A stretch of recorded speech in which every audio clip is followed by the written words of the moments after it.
자, 조금 쉬셨어요? 자, 우리 보건의료 서비스의 사회경제적 특성 배웠고요. 근데 사회경제적 특성뿐이 아니라 이런 특성도 있어요. 책의 327쪽에 보시면 행정관리적인 측면의 특성이 있고, 그 다음에 뒤로 가시면 3번에 의료 공급의 특징도 있단 말이에요. 근데 이쪽은 그렇게 자주 나오지는 않더라고요. 다행히도. 그래서 이거는 이제 가벼운 마음으로 한번 좀 훑어보는데, 자, 보시면 소비자의 생산 과정에 참여를 해요. 그러니까 우리가 공장에서 물건 만들 때 우리 참여해요? 안 해요? 안 하죠? 네. 그런데 여기 보건의료 서비스는 의사가 의료 서비스를 생산하는데 우리가 참여를 한다는 거죠. 내 배를 갈러. 그럼 내가 거기 있는 거잖아요. 그러니까 참여를 하는 특징이 있고, 그 다음에 생산과 소비가 동시에 일어나요. 그렇죠? 의사가 의료 서비스를 생산해내. 그럼 바로 그 자리에서 내가 그걸 사는 거죠. 그래서 생산과 소비가 동시에 일어나는 거고, 그 다음에 세 번째는 보건의료 서비스의 활동의 시간적 제약성이에요. 그래서 이거 지금 치료하지 않으면 돌아가실 확률이 많잖아요. 그러니까 빨리빨리, 그러니까 시간적인 어떤 제약성이 있다는 거죠. 자, 이러다 보니까 동그라미 2번에 보시면 의사의 재량적 결정과 이송 의무가 강조되고 있다는 거죠. 그러니까 의사가 이건 내가 치료 못할 것 같아. 그럼 빨리빨리 다른 병원으로 보내라는 거죠. 하여튼 이런 이송 의무가 강조되고 있다. 자, 그리고, 곧 하나 쓰세요.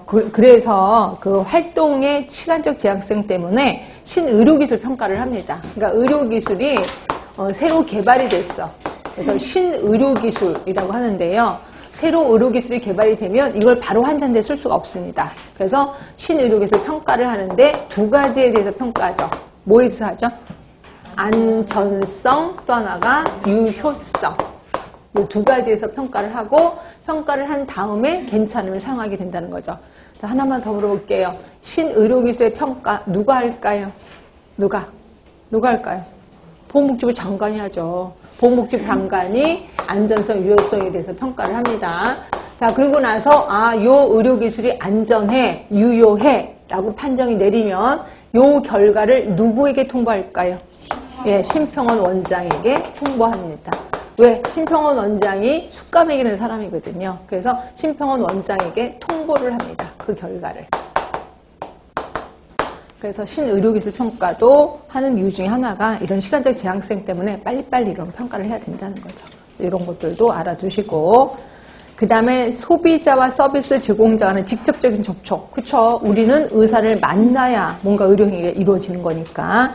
그러면 다섯 번째 보시면 서비스 선택과 평가에 대한 소비자의 불리한 위치. 맞죠? 우리가 무지하니까 평가도 제대로 못 하잖아요. 그죠?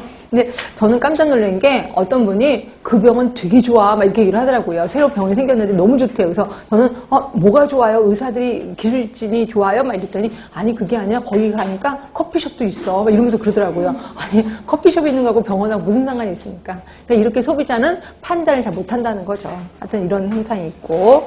그 다음에 서비스 산출물의 무형성이야.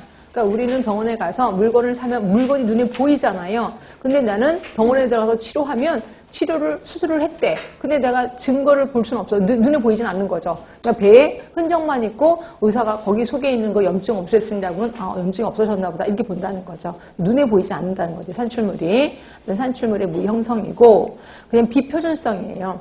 의사마다 그 표준을 지키기가 무척 곤란하다는 거죠. 그래서 솔직히 이 의사가 수술을 잘하는지 못하는지 아무도 몰라요. 누구만 알까요? 누구만? 같이 수술실에 있는 간호사만이 알고 있습니다. 그렇죠? 그래서 간호사들은 어디 가서 수술 받기 진짜 무서워요. 왜?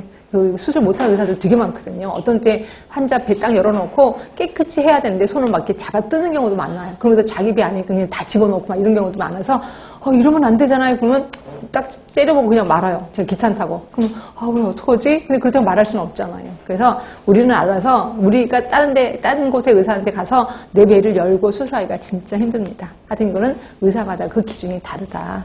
비표준성입니다. 자, 입지적 특성입니다. 입지적 특성, 병원은 반드시 소비자 근처에 있어야 돼. 그렇죠? 이런 입지적 특성이 있다는 거죠.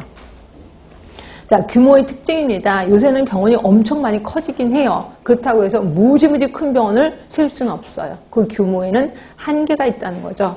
왜? 소비자하고 의사는 반드시 직접 접촉을 해야 되거든요. 그래서 병원이 커져서 의사가 뭐 여러 의사를 동시에 치료하거나 이런 건 있을 수가 없다는 거죠. 하여튼 규모가 커지긴 커지는데 그 규모에는 한계가 있는 그런 특징을 갖고 있는 거고요.